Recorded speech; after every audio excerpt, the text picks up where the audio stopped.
people? Today we're going to be taking the Z back over to the garage to get the engine pulled out. I already got it loaded up.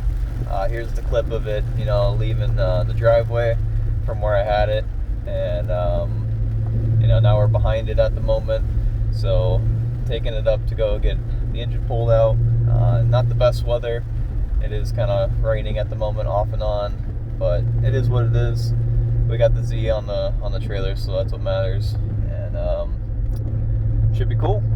The Z has no brakes, so that always makes for an interesting unloading process.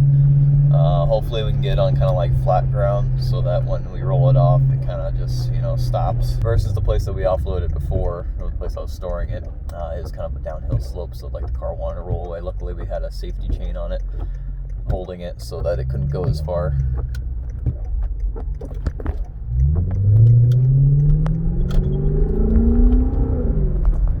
And then it caught it luckily, so that's good.